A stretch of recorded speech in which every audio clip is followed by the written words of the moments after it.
Hello student, जीत IAS की online class में आपका स्वागत है। देखिए, आज जो हमारा टॉपिक होगा इंडस वैली सिविलाइजेशन का सेकंड पार्ट। देखिए, जो पहला सेक्शन था इसमें मैंने आपको इंट्रोड्यूस किया था इंडस वैली सिविलाइजेशन को और उसके कौन कौन से स्थल कहाँ से मिले और उसमें कौन कौन सी वस्तु कहाँ से मिली, इस पे भी मैंने डिस्कस किया। आज इनके टाउन प्लानिंग और इनके कल्चर को लेकर चलेंगे। और देखिए, मैं आपको ये भी बताना चाहूँगा, मेरे जितने भी टॉपिक होंगे, जितने भी एक्सपर्ट जीता इसकी पूरी टीम है, हर टॉपिक के साथ उस टॉपिक से संबंधित एक पीडीएफ फाइल के रूप में क्वेश्चन भी होंगे। तो इस सेकंड पार्ट को डिस्कस करने के बाद इससे संबंधित जितने इंपॉर्टेंट क्वेश्चन बनने की संभावना है और जो क्वेश्चन अभी तक आए हैं उन पे भी हम डिस्कस करेंगे। तो मैं शुरू करता हूं। सिंधु सभ्यता का सबसे पहले हम टाउन प्लानिंग को लेकर चलेंगे, अर्थात नगर नियोजन अर्थात टाउन प्लानिंग। देखिए, सिंधु सभ्यता के नगर नियोजन की विशेषता यह है कि इसके जितने भी स्थल हैं ये रेक्टेंगल यानी ये इस तरीके से आयताकार थे। और दूसरी विशेषता यह है कि ये दो भागों में बटे होते थे। मात्र एक स्थल ऐसा है धोलावीरा जो 3 भागों में बटा था। यह क्वेश्चन पूछा भी जा चुका है कि निम्न में से कौन सा स्थल ऐसा है जो एक्स्ट्रा ऑर्डिनरी या असामान्य है, तो वो धोलावीरा था। तो इसके जितने स्थल हैं उसको छोड़कर सब 2 भागों में बटे हैं। ये जो इसका वेस्ट वाला हिस्सा है, वेस्ट, इसे हम दुर्ग कहते थे। दुर्ग यानी फोर्ट, एक तरीके से किला है। और एक तरफ इधर ईस्ट वाला हिस्सा है, ईस्ट, इसे हम निचला नगर कहते थे।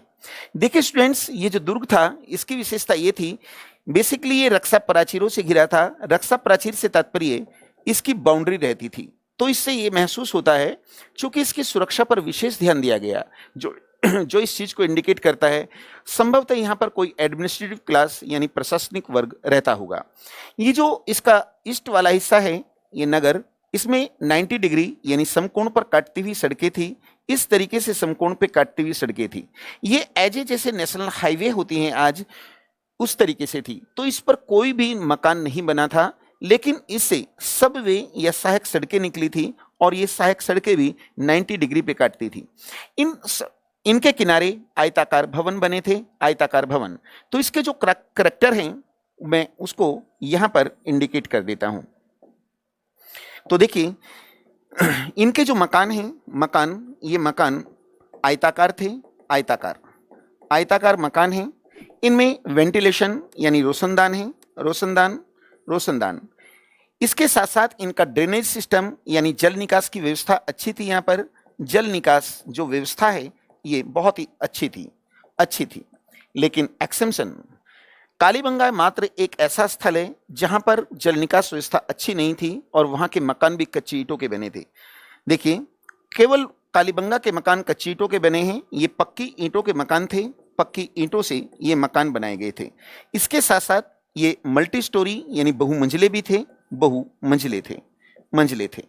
देखिए, घर के इनके जो दरवाजे होते थे, दरवाजे ये घर के पीछे की ओर खुलते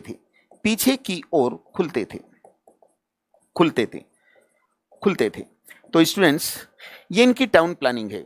अब मैं इनके उसको लेकर चलूंगा कि इनका सामाजिक जीवन कैसा था। सबसे पहले हम यहाँ पर सामाजिक जीवन देखेंगे, फिर इनका राजनीतिक जीवन कैसा है, इनका धार्मिक जीवन कैसा था और इनका आर्थिक जीवन कैसा था।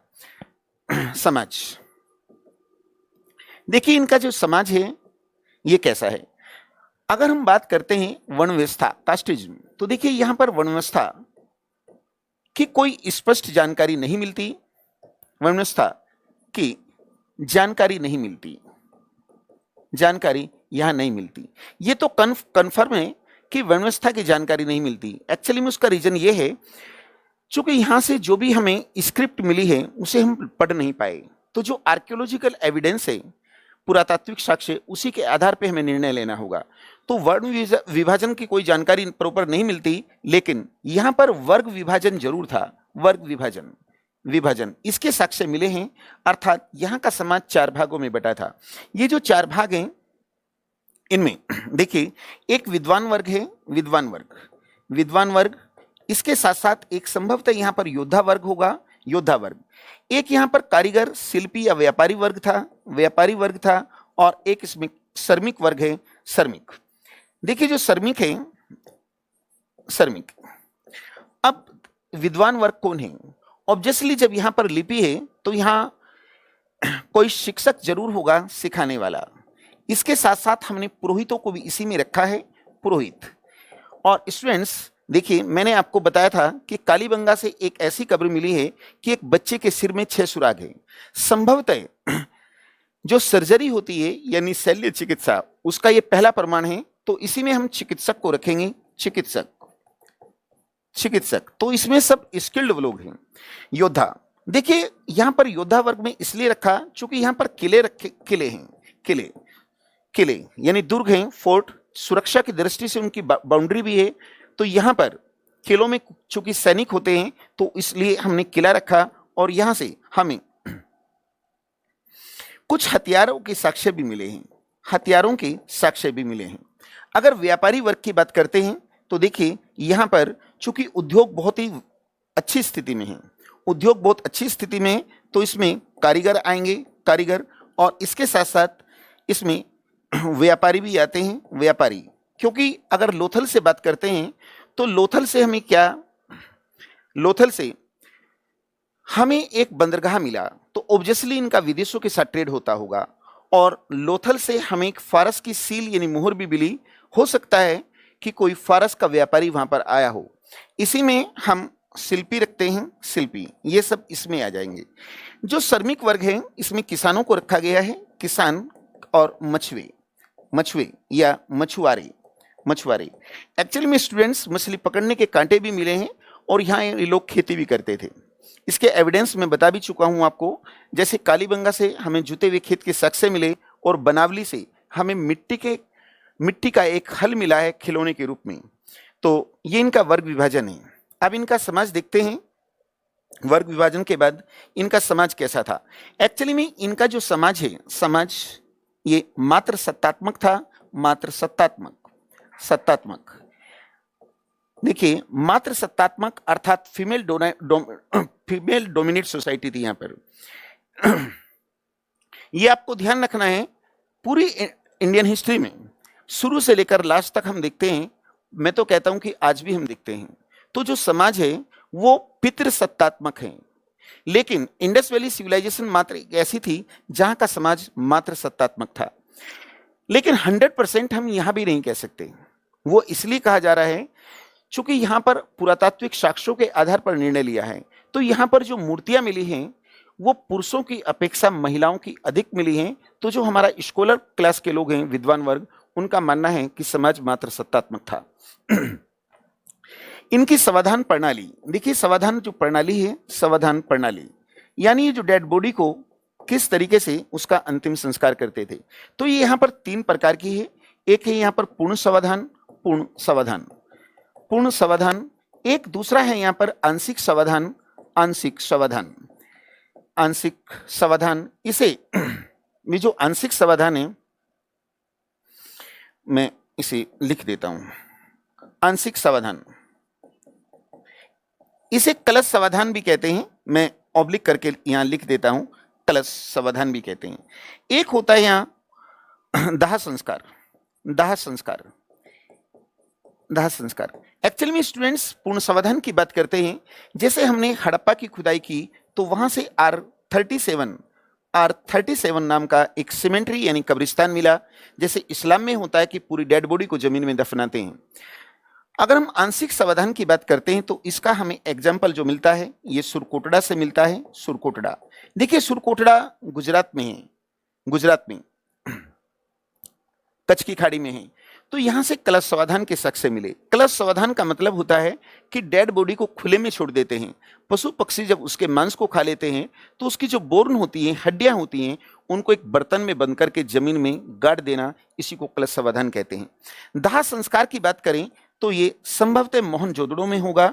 मोहनजोदड़ो देखिए, मोहनजोदड़ो में हमने इसको इसलिए एक्सेप्ट किया है क्योंकि मोहनजोदड़ो एक अपने आप में डेवलप एक नगर था। लेकिन वहां से हमें कोई भी कब्र नहीं मिली, तो ऑब्वियसली वहां पर दाह संस्कार होगा। तो स्टूडेंट, इनके सामाजिक जीवन में ये चीज पढ़नी है आपको। देखिए, सामाजिक जीवन में और भी बहुत सी चीज आती हैं कि उनका खान पान कैसा था। तो खान पान यहाँ शाकाहारी और मांसाहारी, हर जगह यही लिखते जाना है। तो वहां से क्वेश्चन नहीं पूछते। इन 3 कंटेंट्स पे आपको ध्यान देना है। अब हम आगे चलते हैं। और अब हम लेकर चलते हैं इनका राजनीतिक जीवन। राजनीतिक जीवन, ये जो राजनीतिक जीवन होता है, राजनीतिक जीवन बेसिकली इसमें हम एडमिनिस्ट्रेशन, प्रशासन को देखते हैं। प्रशासन ऑब्लिक शासन, यानी एडमिनिस्ट्रेशन एंड गवर्नेंस।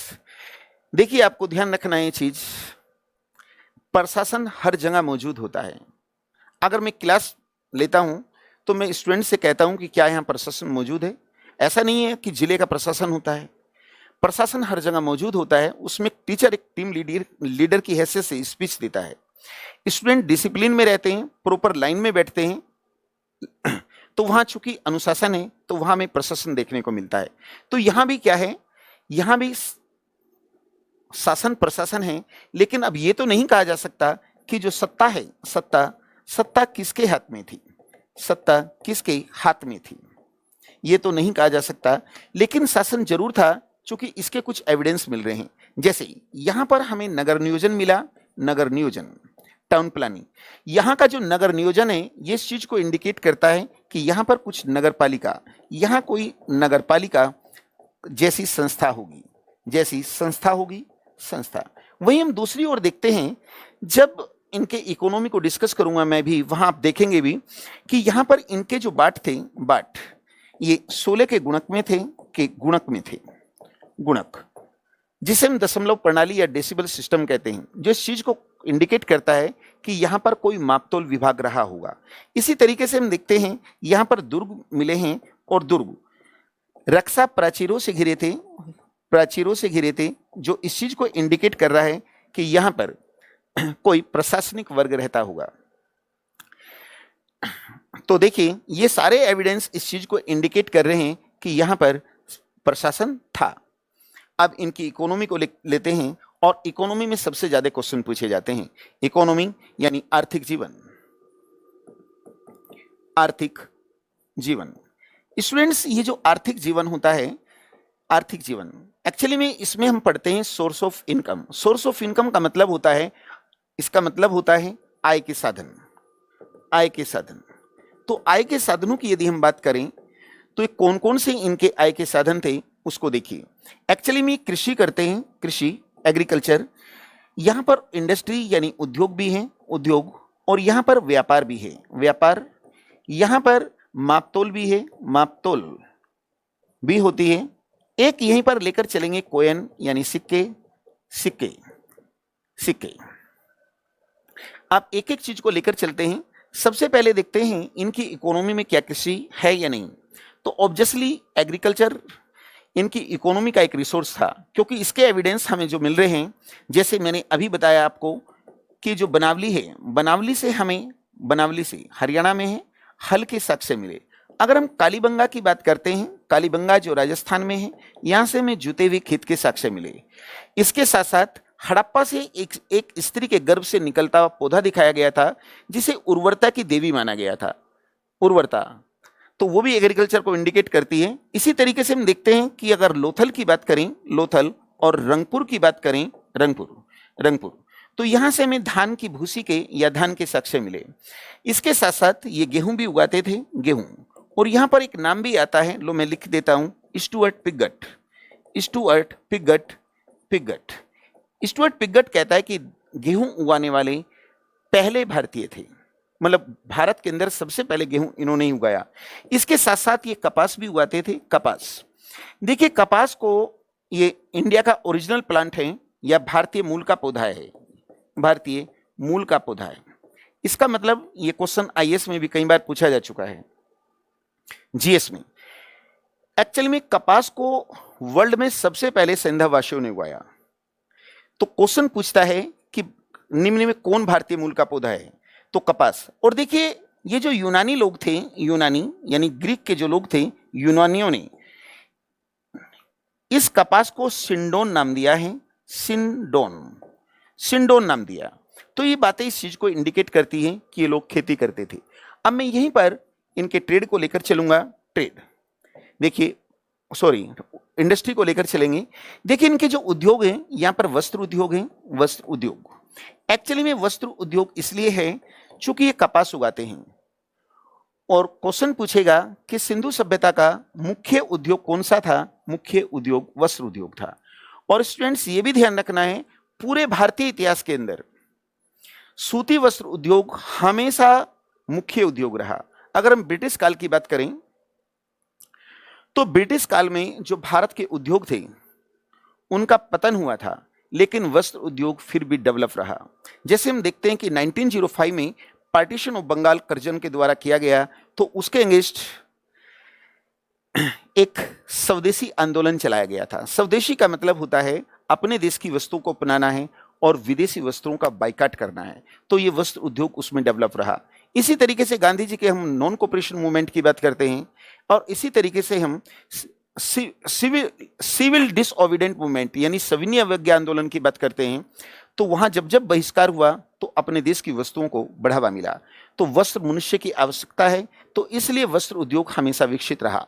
ये इनका मुख्य उद्योग है। यहाँ पर कांसा उद्योग भी है। कांसा उद्योग, जैसे मैंने आपको बताया था कि 90% कोपर में 10% टिन मिलाकर कांसा बनाया जाता है, तो कांसा भी बनाते हैं। एक पोट्री का मतलब होता है मर्दभांड उद्योग भी है, मर्दभांड उद्योग।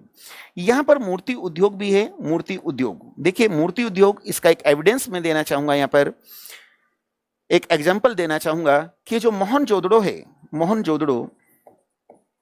मोहनजोदड़ो से हमें कांसे की बनी एक नर्तकी की मूर्ति भी मिली थी। तो ये भी इनका एक उद्योग है। इसी तरीके से पक्की ईंटों के मकान हैं तो ईंट उद्योग भी कह सकते हैं, चूंकि यहाँ पर बंदरगाह मिला है तो उसमें ऑब्वियसली जहाज चलते होंगे, तो यहाँ पर जहाज रानी उद्योग भी था। तो ये इनकी इंडस्ट्री है। अब स्टूडेंट, चूंकि व्यापार बड़ा टॉपिक है, पहले छोटे छोटे सेक्शन को लेता हूं, फिर आगे बढ़ेंगे। देखिए कोयन यानी सिक्के। देखिए यहां पर सिक्कों का प्रचलन नहीं था। कुछ स्टूडेंट्स कहते हैं कि नहीं, यहाँ तो सिक्के मिले हैं। एक्चुअली में वो सिक्के नहीं है, वो मोहर हैं, सील हैं। यहाँ सिक्कों का प्रचलन नहीं था, इसका कोई एविडेंस नहीं मिल रहा। इसलिए इनका जो व्यापार होता था, व्यापार ये वस्तु विनिमय से होता था, विनिमय यानी बार्टर सिस्टम से होता था। अगर हम मापतोल की बात करते हैं, मापतोल तो माप के लिए हाथी दांत का पैमाना यूज करते थे। हाथी दांत का बना स्केल यानी पैमाना यूज करते थे। अगर तोल की बात करते हैं तो यहां से 16 के गुणक में बाट मिले हैं। ये जो 16 के गुणक में बाट मिले, इनमें समानता होती थी। जब ये गुणक में है, मल्टीप्लाई में है, तो इसको हम दशमलव प्रणाली कहते हैं। अर्थात यहाँ पर दशमलव प्रणाली थी। प्रणाली यानी डेसिबल सिस्टम था। तो बाटों में यहाँ समानता मिली है। अब इनका हम ट्रेड देखते हैं कि ट्रेड किसके साथ होता था और किस चीज का ट्रेड करते थे। देखिए इनका जो ट्रेड है, व्यापार।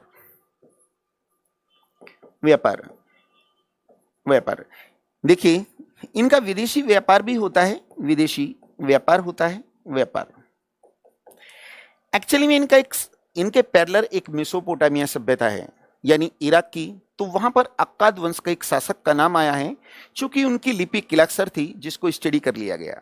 तो वहां पर अक्काद वंश का शासन होता था और वहां के एक शासक सारगोन होते थे, तो उसका एक लेख मिला है और उसमें तिलमुन, मगन और मेहलवा शब्द भी आए हैं। तो मेहलवा वो किसको इंडिकेट करते हैं? सिंधु सभ्यता को उन्होंने मेहलवा कहा। मकरान तट से व्यापार होता था। चलो मैं प्रॉपर लेकर आता हूं। तो इनका जो विदेशी व्यापार होता है, ये मेसोपोटामिया के साथ होता था।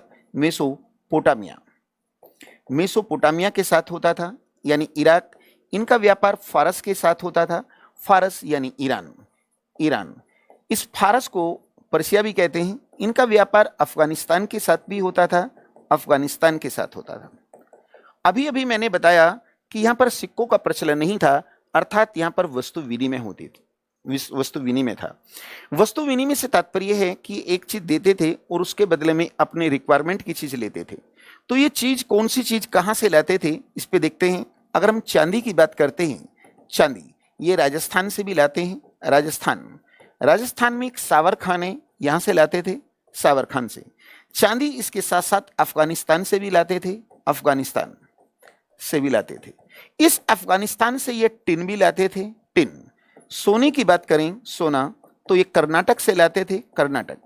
देखिए कर्नाटक में कोलार प्रांत है, कोलार प्रांत, कोलार प्रांत से लाते थे। कुछ लोग कहते हैं कि कोलार खान से लाते थे, वैसे कोलार प्रांत में खट्टी खान है, प्रॉपर ज्योग्राफी में देखते हैं तो यहां से लाते थे। ये शिलाजीत, शिलाजीत हिमालय से लाते थे, हिमालय से लाते थे, हिमालय से लाते थे। ये लाजवर्द मणि, वर्द मणि, कोई मणि मेटल है, जो भी है मैंने देखी नहीं है, आप भी ऐसे ही याद कर लीजिए। इसे बदख्शा से लाते थे, बदख्शा, और ये बदख्शा, बदख्शा ये पूर्वी अफगानिस्तान में है, यहां से लाते थे। अगर हम तांबे की बात करते हैं, तांबा, तांबा ये राजस्थान की खेतड़ी खान से लाते थे, राजस्थान की खेतड़ी खान से लाते थे, खेतड़ी, खेतड़ी खान, खेतड़ी खान से लाते थे। तो ये इनकी इकोनॉमी है। देखिए स्टूडेंट्स, किसी भी सब्जेक्ट को हम पढ़ते हैं तो दो तरीके से पढ़ाया जाता है। मैं आपके नॉलेज में डाल देना चाहूंगा इस बात को। मेरे यूपीएससी के जितने भी मेंस हैं वो हिस्ट्री और पबेड से हुए हैं, इसलिए मैं आप लोगों की पॉलिटी को भी मैं ही लेने आऊंगा, क्योंकि पबेड का सेकंड पेपर कॉन्स्टिट्यूशन से संबंधित होता है, और यूपीएससी में मेरा हिस्ट्री प्री भी रहा है और मेंस भी रहा है, मेंस इसी से लिखे हैं। अगर हम ऑप्शनल में हिस्ट्री को पढ़ते हैं तो हमें बहुत डीपली जाना होगा, लेकिन ये जो क्लास है ये जनरल स्टडी की है, तो मेरे लगभग जो 20-22 साल का जो मेरा एक्सपीरियंस है टीचिंग का, मैं उसी को आपके लिए अप्लाई कर रहा हूं। मैं बहुत डीपली नहीं जा रहा हूं, वो इसलिए नहीं जा रहा हूं क्योंकि वो ऑप्शनल का बन जाएगा और आप लोगों के लिए बहुत बर्डन हो जाएगा। लेकिन ऐसा भी नहीं है कि मैं कोई कंटेंट्स छोड़ भी रहा हूं। वैसे आप लोग इतने स्टूडेंट्स देख रहे हैं कमेंट के माध्यम से या टेलीफोन के माध्यम से, यदि आप कोई एडवाइस देने चाहोगे और वो आप लोगों के फेवर में होगा तो मैं उस चीज को बिल्कुल फॉलो करूंगा। चलो अब कंटिन्यू करते हैं। अब देखिए इनका आर्थिक, वो धार्मिक जीवन, धार्मिक जीवन, देखिए धार्मिक जीवन, धार्मिक जीवन में देखिए ये लोग यज्ञों का आयोजन करते थे, यज्ञ, ये यज्ञ, ये पशु पूजा भी करते थे, पशु पूजा, पूजा, ये मानव पूजा भी करते हैं, मानव पूजा, मानव पूजा, जल पूजा भी करते हैं, जल पूजा, इसके साथ साथ वृक्ष पूजा भी करते हैं, पक्षी पूजा के भी साक्ष्य मिले हैं, पक्षी, और चक्र के निशान भी मिले हैं, चक्र, और स्वास्तिक के निशान भी मिले हैं, स्वास्तिक, स्वास्तिक।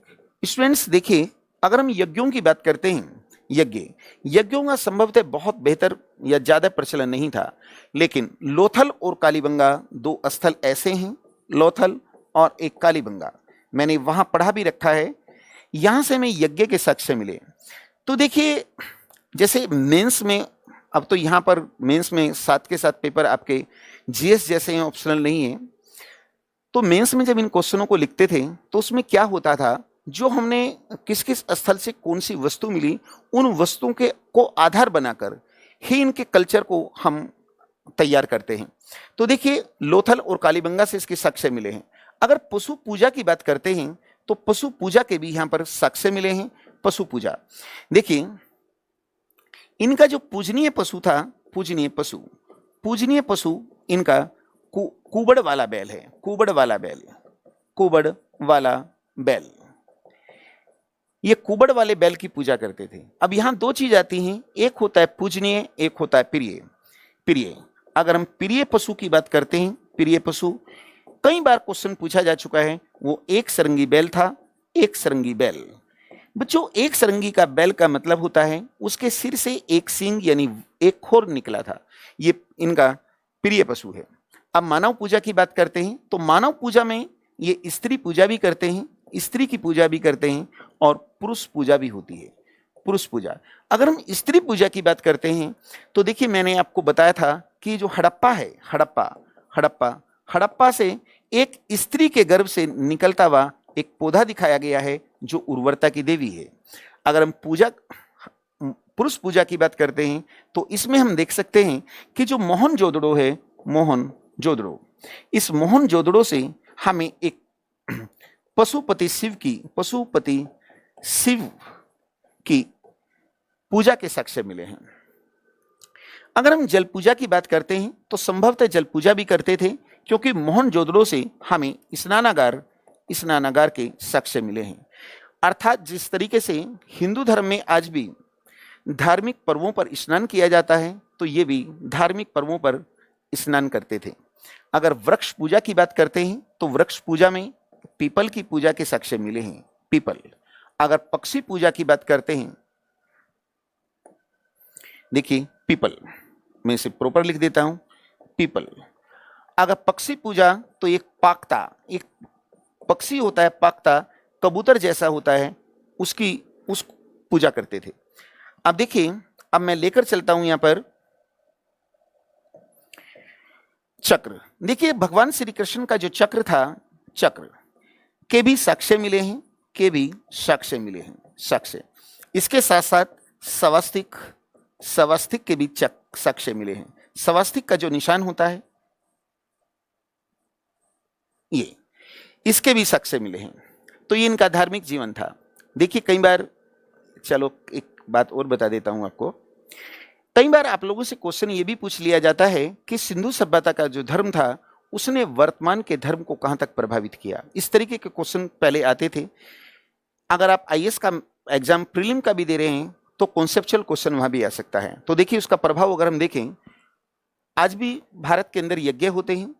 पशु पूजा में बैल, नंदी का बैल, नंदी, शिव का जो नंदी है ना, बैल, वहां पूजा जाता है। स्त्री पूजा भी होती है, लक्ष्मी माता है, सरस्वती देवी है। पुरुष में देखिए भगवान श्री राम श्री कृष्ण को पूजते हैं। जल पूजा भी होती है, पीपल के वृक्ष की पूजा भी होती है।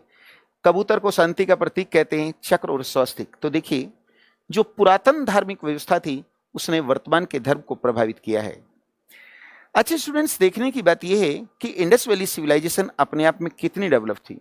एक नाम आता है चार्ल्स मैसन, वो कहता है कि सिंधु सभ्यता, तो जब इसको देखा कि कैसी है ये, इतनी विकसित थी कि हमारा तो लंदन भी आज जैसा नहीं है, इतनी डेवलप अपने आप में थी। लेकिन दुर्भाग्य ये रहा, इतने डेवलप होने के बावजूद भी इसका डिक्लाइन हो गया। तो अब हम देखते हैं कि सिंधु सभ्यता का डिक्लाइन अर्थात पतन कैसे हुआ। यहां एक मैचिंग का क्वेश्चन आप लोगों से पूछ लेता है, सिंधु सभ्यता का पतन। देखिए पतन, स्टूडेंट्स ये ध्यान रखना है, जब किसी चीज का उत्थान होता है या पतन होता है वो अकस्मात यानी अचानक नहीं होता। यानी जो उत्थान होता है या पतन होता है ये एक लंबी प्रक्रिया होती है, ये एक लंबी प्रक्रिया होती है और इसके लिए कोई एक कारण उत्तरदायी नहीं होता, बल्कि इसके लिए कई कारण जो हैं, कारण उत्तरदायी होते हैं। ये बात अलग है कि किसी का योगदान अधिक होता है तो किसी का कम होता है। अब इसका पतन कैसे हुआ, जो लिखा हुआ मिला था उसको तुम पढ़ नहीं पाए, तो ऐसी स्थिति में क्या होगा, हमें पुरातात्विक साक्ष्यों पर निर्भर रहना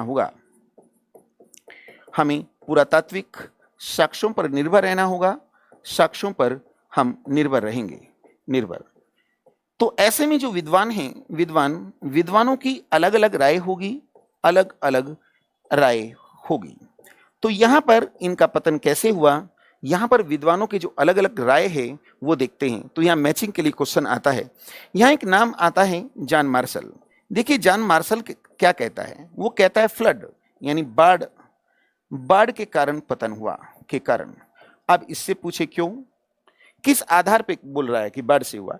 एक्चुअली में मोहनजोदड़ो की जब खुदाई हुई तो जो एविडेंस मिले, कहा जाता है कि मोहनजोदड़ो 7 बार बसा और 7 बार उजड़ा।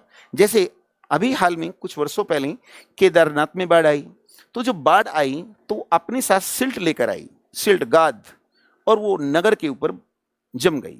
वहां के लोगों ने उसके ऊपर मकान बना लिया। तो मोहनजोदड़ो में फिर बाढ़ आई, वो फिर मकान दबा, फिर मकान बना लिए। वो कहता है कि 7 बार बाढ़ आई और इसका पतन हुआ। लेकिन बाढ़ के और एविडेंस हमें कहीं से नहीं मिलते, इसलिए इसका जो ये स्टेटमेंट है इसको प्रॉपर ऑथेंटिक नहीं कहा जा सकता। फिर एक कहता है, नाम आता है आरएल स्टाइन। देखिए आरएल स्टाइन कहता है कि जलवायु परिवर्तन के कारण, जलवायु परिवर्तन के कारण पतन हुआ। जलवायु परिवर्तन से तात्पर्य होता है, आर.एल. स्टाइन कहता है कि चूंकि यहाँ पर इंडस्ट्रियलाइजेशन बहुत ज़्यादा है और इंडस्ट्री को फ्यूल की आवश्यकता होती है, यानी ईंधन की आवश्यकता होती है, तो उसकी पूर्ति के लिए इन्होंने अंधाधुंध तरीके से वृक्षों को काटा और जिससे इन्वायरमेंट डिस्टर्ब हुआ और बारिश होनी बंद हो गई। लेकिन इसे भी प्रॉपर बहुत सही नहीं कहा जा सकता। एक नाम आता है यहाँ पर गार्डन चाइल्ड, और एक नाम आता है मार्टिमर व्हीलर। देखिए इन दोनों का जो स्टेटमेंट है ये कहता है कि आर्यों ने आक्रमण किया और इनका पतन हो गया। आर्यों का आक्रमण, एक्चुअली में जब हमने मोहनजोदड़ो की खुदाई की तो वहां से कुछ नरकंकाल जिनके शरीर पर हड्डियों पर तेज धारदार हथियार के निशान थे, वो तीतर बीतर स्थिति में बिखरे पड़े थे। यही कारण है कि उसे सिंधी भाषा में मुर्दों का टीला कहते हैं। तो इन दोनों इतिहासकारों का कहना है कि आर्यों ने आक्रमण किया, इसलिए सिंधु सभ्यता का अंत हुआ, यानी मोहनजोदड़ो में देखते हैं कि क्या स्थिति थी। लेकिन ऐसा एविडेंस मोहनजोदड़ो के अलावा और कहीं से नहीं मिलता। और वहीं दूसरी बात, सिंधु सभ्यता के बाद का जो काल है उसे हम वैदिक काल पढ़ेंगे, और वैदिक काल के लोगों को आर्य कहते हैं, और आर्यों का मुख्य देवता इंद्र था। इंद्र, उसे पुरंदर भी कहते हैं। पुरंदर का मतलब पुरों को ध्वस्त करने वाला, वो उनका युद्धों का देवता था। तो उनका कहना है कि पुरंदर ने अटैक किया और इनका अंत कर दिया। लेकिन स्टूडेंट्स, देखने की बात यह भी है कि सिंधु सभ्यता का जो डिक्लाइन हुआ वो 1750 बीसी में हुआ, और आर्यों का आगमन 1500 बीसी में था। आगमन, तो देखिए इस स्टेटमेंट को भी प्रॉपर सही नहीं कहा जा सकता। इसके बाद एक आधुनिक मत आता है, और आधुनिक मत में कहा गया है कि सिंधु नदी का डैम टूट गया। एक नाम आता है टेक्टेनिक डिस्टरबेंस, विवर्तनिक विक्षोभ के कारण सिंधु नदी का डैम टूट गया और इनका पतन हो गया।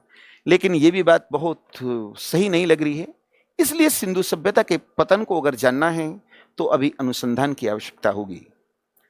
तो स्टूडेंट्स देखिए, इस टॉपिक को मैंने आपके साथ डिस्कस किया। अब मैं इस टॉपिक से संबंधित जितने इंपॉर्टेंट क्वेश्चन होंगे, अब उन क्वेश्चनों पे मैं चर्चा करूंगा। तो देखिए क्वेश्चन नंबर फर्स्ट, सिंधु सभ्यता संबंधित है। देखिए स्टूडेंट्स, जब क्वेश्चनों को सोल्व करते हैं, चूंकि पहली मेरा टेस्ट आप लोगों के सामने आ रहा है, हमेशा ध्यान रखिए क्वेश्चन को बहुत कूल होकर पढ़ना है, और भले इसका आंसर ए हो या बी हो या जो भी हो, आपको चारों विकल्प पढ़ने हैं। जैसे कहते हैं ना, एक एग्जांपल देना चाहूंगा। क्वेश्चन नंबर फर्स्ट में कह रहा है कि 2 + 2 क्या होते हैं, 2 + 4 क्या होते हैं, और ए में 6 है, बी में 7 है, 8 और 9। आप जानते हैं 6 होता है। लेकिन ध्यान रखना है आपको, अगर इस तरीके से निशान लगाएंगे तो कई बार क्या होता है, एग्जाम में आप 2-3 क्वेश्चन गलत करके आएंगे और वो आपको फाइट से बाहर कर सकता है। कई बार चारों विकल्प अच्छे सही होते हैं, लेकिन उनमें जो सबसे ज्यादा सही है वो हमें छांटना होता है। तो ध्यान रखिए, जब भी आप पेपर सोल्व करें सारे विकल्प पढ़ने होते हैं। देखिए क्वेश्चन नंबर फर्स्ट में कह रहा है कि सिंधु सभ्यता से संबंधित है प्रागैतिहासिक युग से। प्रागैतिहासिक को हम प्री हिस्ट्री कहते हैं, प्री हिस्ट्री। और शुरू में मैंने इंट्रोड्यूस किया था इंट्रोडक्शन में, इसमें स्टोनेज आता है, फिर आता है प्रोटो हिस्ट्री, प्रागैतिहासिक काल। प्रागैतिहासिक काल ये वही है जिसकी अपनी स्क्रिप्ट होती है, लेकिन उसे हम पढ़ नहीं सके, तो यही इसका आंसर है। ऐतिहासिक काल, हिस्टोरिकल एज, ये इसका आंसर नहीं है। ये 326 बीसी में सिकंदर के आक्रमण का समय जब आए, उसके साथ 2 इतिहासकार आए थे, नियार्कस और अरिस्टोबुलस। वो सब कुछ लिखकर लेकर गए यहाँ से। तो इसका मतलब यह होता है, इसे भी हटा दीजिए, आंसर बी है। क्वेश्चन नंबर 2 को लेकर चलते हैं। सिंधु घाटी निवासियों की सभ्यता को जानने का मूल स्रोत क्या है। देखिए सील, क्या मोहरे हैं, या बर्तन, जेवर, हथियार और औजार, फिर मंदिर कहता है, और लिपि। देखिए लिपि तो हो ही नहीं सकता, क्योंकि लिपि तो है लेकिन उसको हम रीड नहीं कर पाए। मंदिर है नहीं, क्योंकि मंदिरों की शुरुआत पहली बार प्रॉपर गुप्त काल से होती है। बर्तन, देखिए यहां पर मर्दभांड मिले हैं, मर्दभांड मिट्टी के बने हुए, वैसे बर्तन नहीं मिले। जेवर मैं मानता हूं कि 1-2 साक्ष्य मिला है, 1-2 साक्ष्य, जैसे कुणाल से चांदी के 2 मुकुट मिले हैं, है ना। ये भी इसका आंसर नहीं हो सकता, इसका आंसर है बी। मुहर मिली, और मुहर के नीचे नीचे की तरफ उस पर डायग्राम बना होता था, तो वही इसका एविडेंस है। फिर क्वेश्चन नंबर 3 में कहता है निम्न में से कौन सा सिंधु घाटी की सभ्यता पर प्रकाश डालता है? क्या शिलालेख डालता है? No, rock edict. देखिए भारत के अंदर इतिहास, अगर अभिलेखों की बात करते हैं तो यूनानियों से पहले आक्रमण जो हुआ वो ईरानियों का हुआ था, और ईरानी एक शासक था जिसका नाम दाराफश था। तो दाराफश के 3 अभिलेख मिले, बेस्तून, पर्सिपोलिस और नस्के रुस्तम, लेकिन वो अब एट प्रेजेंट पाकिस्तान में है। उसी से प्रभावित होकर अशोक ने अभिलेख लिखवाए, तो भारत में सबसे प्राचीन अभिलेख अशोक के हैं, और ये बात बहुत पहली हो गई, तो ये बिल्कुल गलत है। अब कहता है पुरातत्व संबंधी खुदाई, बिल्कुल यही ठीक है, क्योंकि हमने खुदाई की, वहां से जो साक्ष्य मिले उसी से जानकारी मिलती है। धार्मिक ग्रंथ नहीं है, और फिर बर्तन शब्द आया, ये भी आंसर गलत है। क्वेश्चन नंबर 4 लेकर चलते हैं। सिंधु घाटी सभ्यता जानी जाती है अपने नगर नियोजन के लिए, नो डाउट, बिल्कुल ठीक है, टाउन प्लानिंग बहुत अच्छा है। हड़प्पा और मोहनजोदड़ो के लिए, ये भी ठीक है। अपने कृषि संबंधी कार्य के लिए, बिल्कुल कृषि संबंधी कार्य भी यहाँ पर होता है, मैंने बताया यहाँ की एग्रीकल्चर। वो कहता है अपने उद्योगों के लिए, नो डाउट यहाँ उद्योग भी बहुत अच्छी स्थिति में है, तो इसलिए इसका आंसर डी होगा, उपयोग सभी। फिर वो कह रहा है निम्न में से किस पशु का अंकन हड़प्पा संस्कृति की मुहरों पर नहीं था? देखिए स्टूडेंट्स, यहां से यहां प्रिय पशु कुबड़ वाला, पूजनीय पशु कुबड़ वाला बैल है, और प्रिय जो पशु है वो एक सरंगी बैल, इसके साक्ष्य मिल जा रहे हैं। ठीक, हाथी के भी साक्ष्य मिले हैं, भेड़ के भी मिले हैं, लेकिन घोड़ा ऐसा है मुहरों पर नहीं मिला है। ध्यान रखिए, जो सुरकोटड़ा है वहां से घोड़े के जबड़े के साक्ष्य मिले हैं, तो इसका मतलब घोड़ा तो होगा, लेकिन घोड़े का साक्ष्य किसी भी मोहर पर नहीं मिला है, ये इसका आंसर है। क्वेश्चन नंबर 6, हड़प्पा संस्कृति के स्थल एवं उनकी स्थिति संबंधी निम्न युगों में से कौन एक सही सुमेलित नहीं है? यानी मैचिंग का क्वेश्चन है। वो कह रहा है आलमगीरपुर। देखिए स्टूडेंट्स, ये आलमगीरपुर जो है उत्तर प्रदेश में है, मेरठ में, और सिंधु सभ्यता का सबसे पूर्वी स्थल है, हिंडा नदी के तट पे, बिल्कुल ठीक है। बनावली कह रहा है हरियाणा में, बिल्कुल ठीक है, बनावली, यहीं से हल्के साक्ष्य मिले। दाइमाबाद, देखिए दाइमाबाद महाराष्ट्र में है, परवरा नदी के तट पे, जो सिंधु सभ्यता का सबसे दक्षिणी स्थल है। फिर वो कह रहा है राखीगढ़ी, राजस्थान, बिल्कुल गलत। राजस्थान से तो एक ही स्थल मिला है, और वो था कालीबंगा, तो ये देखिए इसका आंसर डी है। नेक्स्ट लेकर चलता हूं। सिंधु सभ्यता को सर्वप्रथम नगरीय क्रांति की संज्ञा किसने दी? देखिए स्टूडेंट्स, इसका नाम जॉन मार्शल है। अब यहां जब आप इस वीडियो को देख रहे होंगे तो आप ये भी सोच रहे होंगे कि इसका आंसर तो गार्डन चाइल्ड होना चाहिए, लेकिन गलत हो जाएगा आपका। हमें क्वेश्चन प्रॉपर देखना है कि पूछा क्या जा रहा है। एक्चुअली में जो नियोलिथिक एज, पाषाण काल को, नव पाषाण काल को देखते हैं, नव पाषाण काल में बहुत कुछ काम हुए थे। जैसे पहिए का आविष्कार हुआ तो यातायात बढ़ेगा, है ना। पशुपालन के साक्ष्य तो मध्य पाषाण काल से मिलते हैं, लेकिन प्रॉपर जो मिले, प्रॉपर जो खेती बाड़ी शुरू हुई वो नव पाषाण काल में होती है। मनुष्य ने एक स्थान पर रहना शुरू कर दिया, तो बहुत कुछ काम हुए, तो नव पाषाण काल को एक नाम आता है गार्डन चाइल्ड, इस नव पाषाण काल की क्रांति कहा। लेकिन सिंधु सभ्यता की बात करते हैं तो आंसर जॉन मार्शल है। सिंधु सभ्यता का पत्तन नगर, पत्तन का मतलब होता है पोर्ट, पोर्ट, और ये गुजरात में है, और इसका नाम लोथल है। 9, निम्न में से कौन सा सिंधु घाटी की सभ्यता से संबंधित स्थल नहीं है? तो देखिए कालीबंगा, नो डाउट, कालीबंगा तो है राजस्थान में, रोपड़ भी है पंजाब में, लोथल भी है गुजरात में, बट पाटलिपुत्र, यही इसका आंसर है, पाटलिपुत्र नहीं है। एक्चुअली में स्टूडेंट्स, पाटलिपुत्र मगध की राजधानी होती थी।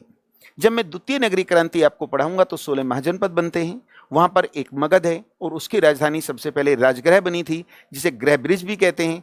जब वहां हर्यक वंश ने शासन किया तो हर्यक वंश का एक शासक था उदयन, और उदयन ने पाटलिपुत्र नगर बसाया और उसे अपनी राजधानी बनाया। ये वही पाटलिपुत्र है जिसे शेरशाह सूरी ने पटना नाम दिया था। आगे बढ़ते हैं।